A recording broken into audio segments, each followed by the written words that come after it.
उस्मान एक प्यारा सा बच्चा था।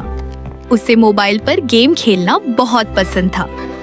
स्कूल से आते ही वह बैग सोफा पर फेंकता और फौरन मोबाइल लेकर बैठ जाता। अम्मी अक्सर कहती, उस्मान बेटा पहले कपड़े बदल लो, फिर मोबाइल चलाना।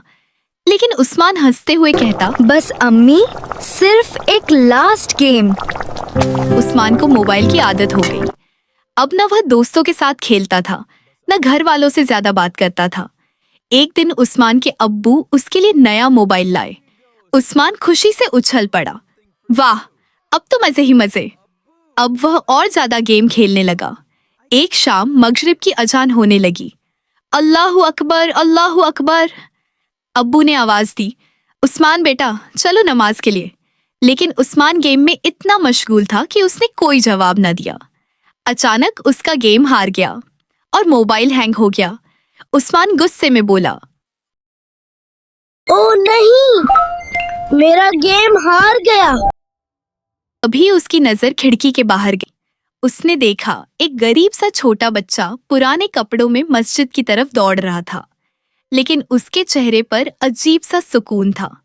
उस्मान हैरानी से बोला, इसके पास अच्छा मोबाइल भी नहीं, फिर भी ये इतना खुश कैसे है?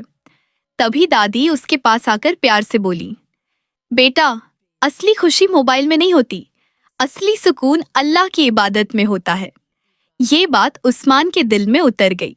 उसने आहिस्ता से मोबाइल बंद किया, वुजू किया और अब्बू के साथ मस्जिद चला गया। नमाज के बाद उस्मान के चेहरे पर प्यारी सी मुस्कुराहट थी। वह धीरे से बोला, आज नमाज पढ़कर जो सुकून मिला है वो किसी गेम में नहीं था। उस्मान को आज समझ आ गया था कि मोबाइल और गेम सिर्फ थोड़ी देर की खुशी देते हैं, लेकिन नमाज दिल को असली सुकून देती है।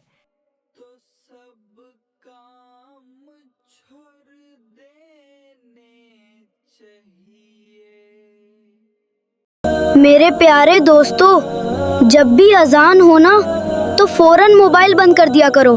गेम बाद में भी खेल सकते हैं। अस्सलाम वालेकुम फ्रेंड्स, अगर ये स्टोरी पसंद आई हो तो वीडियो को लाइक करें, अपने फ्रेंड्स के साथ शेयर करें और हमारे चैनल को सब्सक्राइब करें।